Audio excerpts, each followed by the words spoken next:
La visibilité est réduite, aussi il est interdit de circuler sans feu. Du fait que je circule hors agglomération, j'actionne directement les feux de croisement qui me permettront d'être mieux vu des autres usagers. Les feux de position seuls ne peuvent être allumés que la nuit, en agglomération bien éclairée.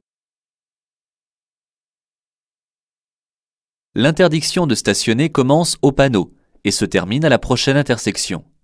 Si l'interdiction se prolonge, le même signal est alors implanté après chaque carrefour.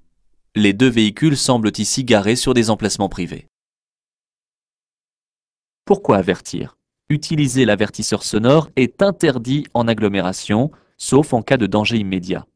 Et utiliser l'avertisseur lumineux ne servirait à rien.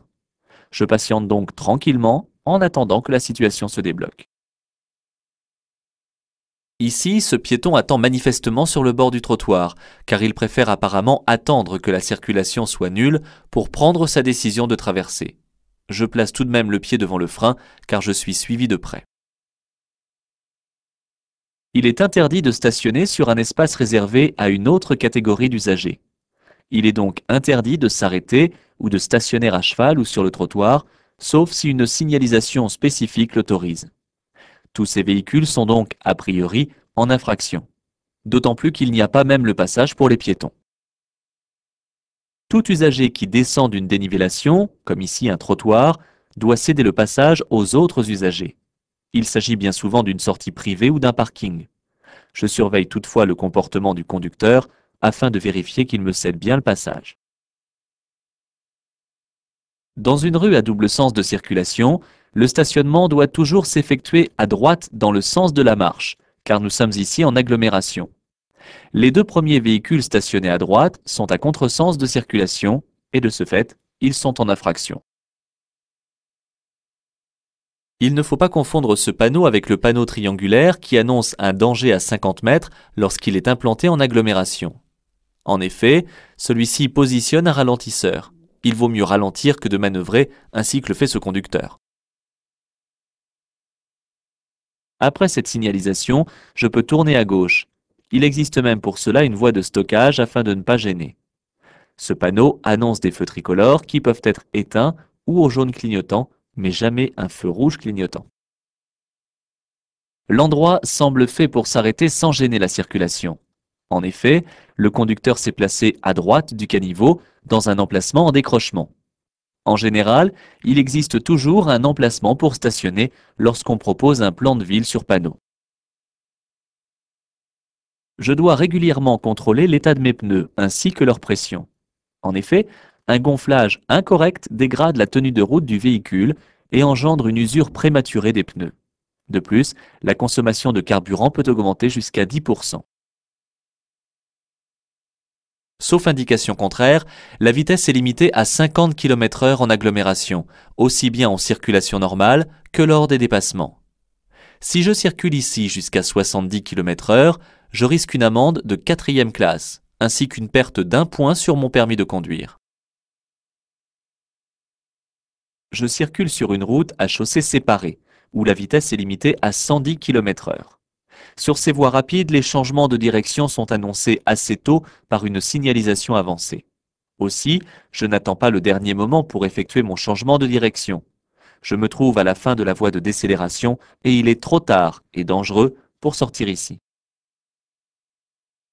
Le poste de péage n'est plus qu'à 400 mètres. Je peux rencontrer des files d'attente au péage qui font parfois plusieurs centaines de mètres. Aussi, il est préférable de commencer à ralentir progressivement pour ne pas surprendre les usagers derrière moi. Ici, j'aborde un carrefour giratoire doté d'un panneau de céder le passage. Si aucun véhicule ne circule sur l'anneau, je ne suis pas obligé de marquer un temps d'arrêt. Je n'ai pas non plus à céder le passage à droite, car on ne tourne que dans un sens dans un carrefour giratoire. Les usagers arrivent donc de la gauche, et je ralentis pour être en mesure de leur céder le passage. Bien que je sois au début d'une zone où le stationnement reste autorisé 15 minutes, je ne peux pas m'arrêter sur un emplacement réservé aux arrêts d'autobus. Pour me rendre à la pharmacie, je dois choisir un autre endroit de stationnement. Je ne dois pas effectuer un retour à droite trop rapide, qui pourrait surprendre et gêner l'usager dépassé. Pour ce faire, j'attends d'apercevoir ce véhicule dans mon rétroviseur intérieur avant de revenir sur la voie de droite. En réglant mon allure, je vais pouvoir céder le passage au véhicule rouge sans avoir à m'arrêter. Je surveille cependant le comportement du véhicule blanc car il sera engagé sur l'anneau et je devrais aussi lui céder le passage. Je circule hors agglomération où, sauf indication contraire, la vitesse est limitée à 90 km/h. Mais tous ces poids lourds stationnés de part et d'autre de la chaussée réduisent la visibilité. En effet, je risque de ne pas apercevoir un conducteur qui souhaiterait traverser la route. J'adapte donc ma vitesse en fonction de l'environnement et je redouble de vigilance en dépassant ces véhicules. En aucun cas les flèches au sol ne donnent un quelconque droit de passage. La visibilité n'est pas très bonne ici, aussi je regarde derrière moi, je ralentis et j'approche de l'intersection, le pied au-dessus du frein. En règle générale, je dois ralentir une fois placé dans la voie de décélération. Ceci afin de ne pas gêner les usagers qui me suivent.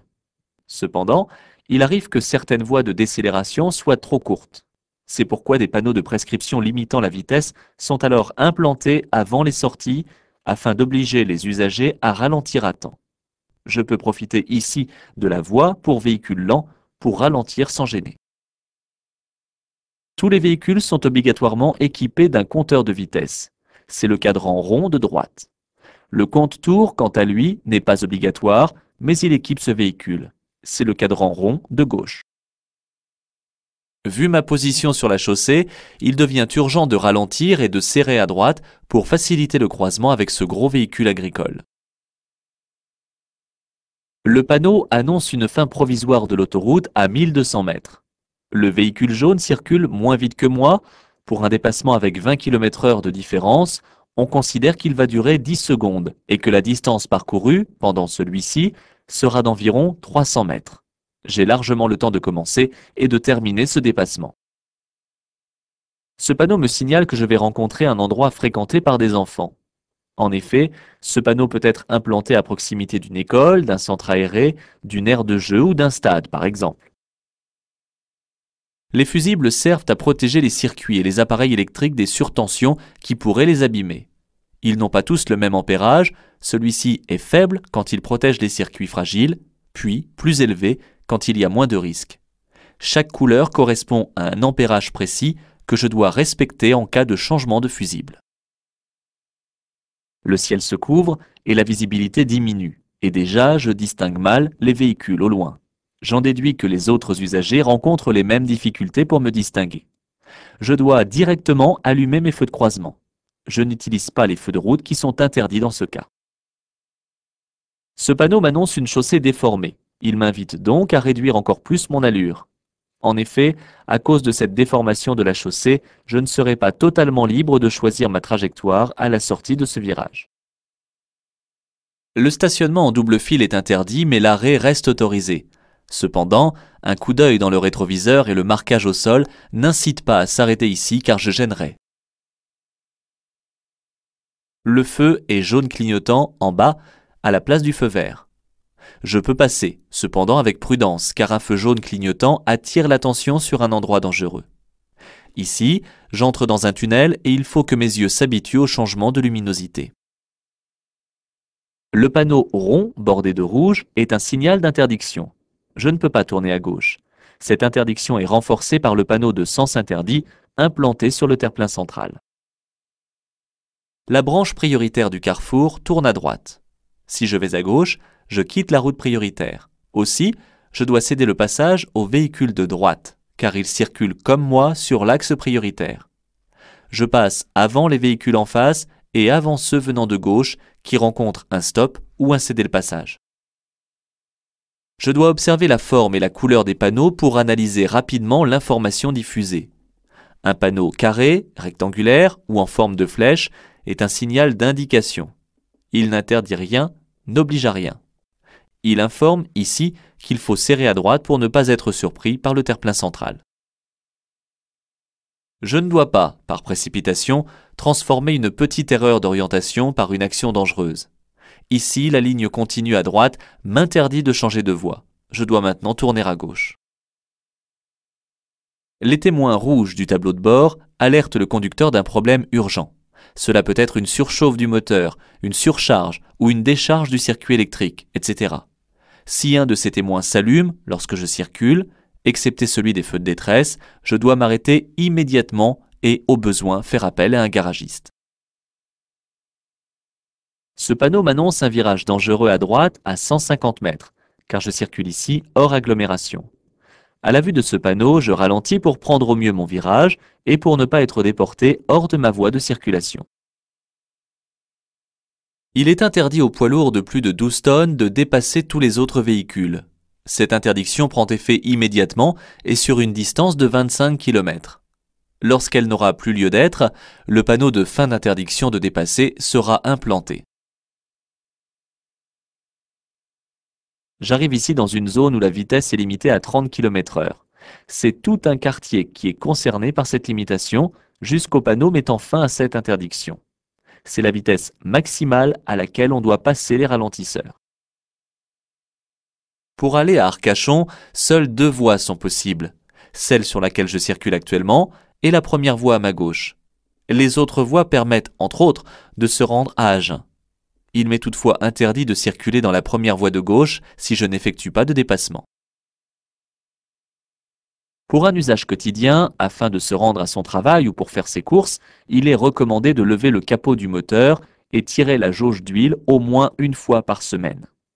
Faire ce contrôle une fois par an, c'est prendre le risque de déceler trop tard les anomalies de fonctionnement qui pourraient être graves pour la bonne santé du moteur.